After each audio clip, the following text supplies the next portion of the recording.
Hey, I need breakfast and I need it now. Stick around, I'll show you how.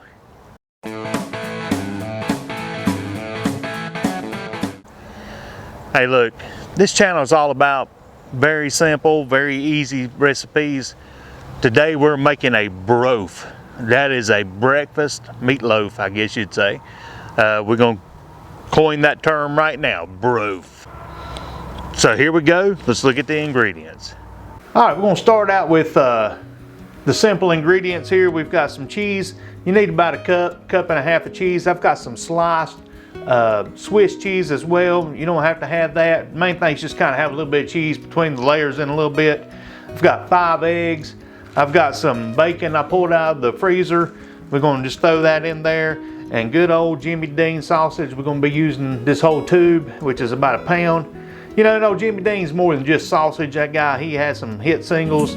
One of them was Big Bad John. Big Bad John. And he was around from like 1928 to 2010, and he made his mark on American history. And also the secret thing to this is this little silicone meatloaf pan. And I put a link to this in the description so you can see it. And this is really saving me a lot of time and giving me some creative ideas on things. You can use a regular meatloaf pan or a muffin pans or whatever, but this here is going to make it look really neat at the end, and it don't stick. That's the best thing about it. So let's get the sausage cooking and get going.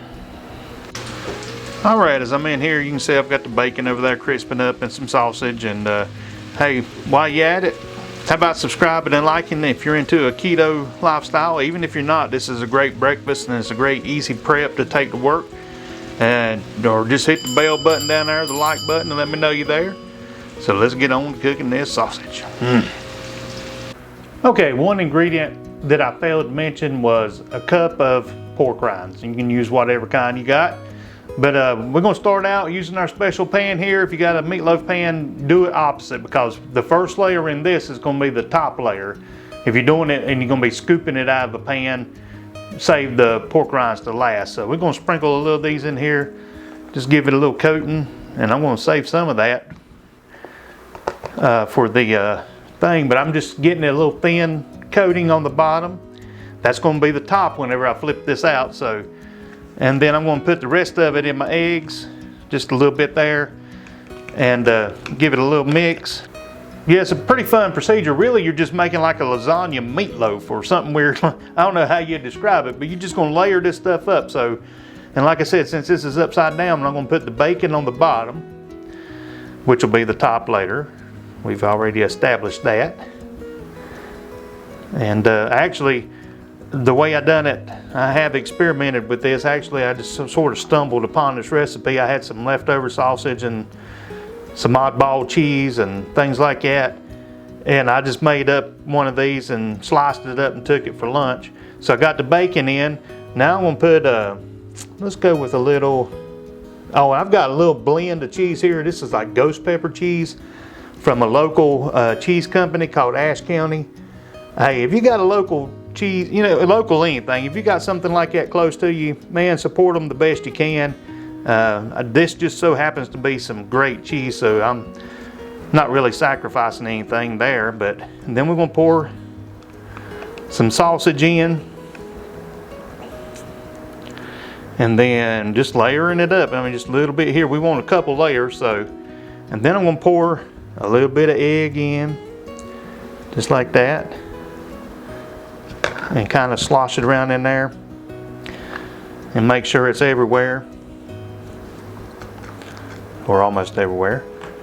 Now I'm going to put some Swiss cheese on it. I like this stuff. I actually use this in another recipe, a Reuben recipe, and I like the texture of it and the creaminess of it. But we're going to layer this across, just kind of making it fit the pan or the mold here. Just tearing it up a little bit. And then we're going to repeat the process. We're going to put some sausage,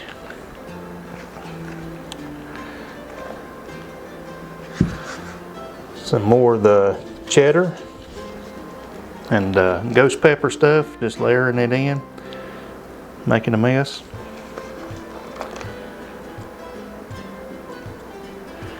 And then we're gonna pour some more egg.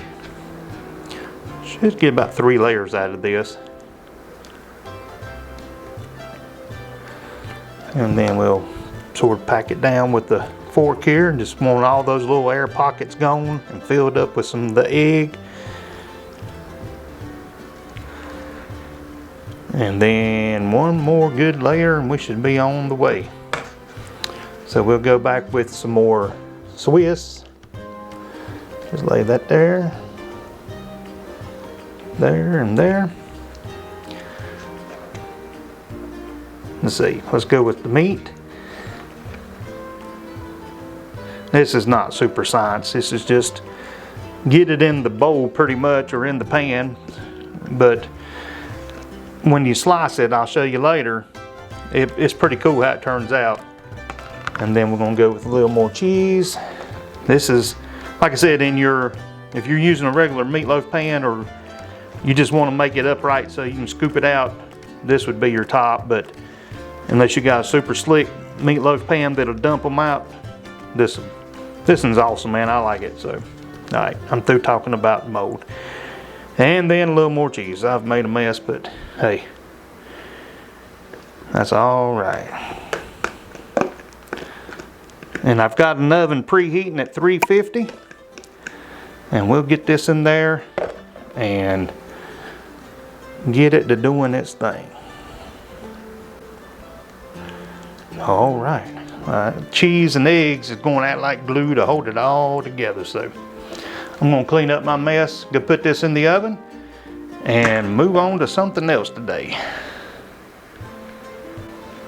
Now, when you're using a silicone mold, it's very important to put it on like a cookie sheet or something, because just speaking from experience, I put a cupcake thing in the oven one time and I went to pick it up and stuff started running everywhere, making a mess. So just, you know, put this on something a little firm to stick in the oven. That way you don't accidentally burn yourself or spill it all in the oven. So, all right, let's get this in the oven.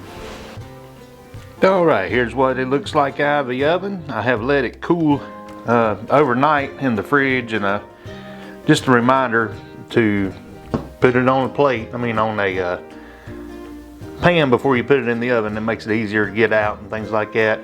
But before we turn it upside down and pop it out, you just pull the sides apart a little bit like this. It's hard to do with one hand, but then you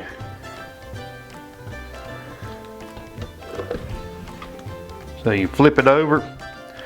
So I've got it flipped over, and then wow, you have a BROAF. We're gonna slice this thing up and test it out. Here we go. I'm here today with my pastor of all people, Wesley, and he is a food connoisseur. Okay, let's just put it that way. He's like, I'm a big guy. Yeah, he likes food just like I do. And Wesley, I've got what I call the BROAF, which is a breakfast loaf or a breakfast meatloaf. So dig in, tell us what you think about it. All right, official taste tester, I guess. Yes, food connoisseur. They didn't tell me what all was in it, so we're gonna see.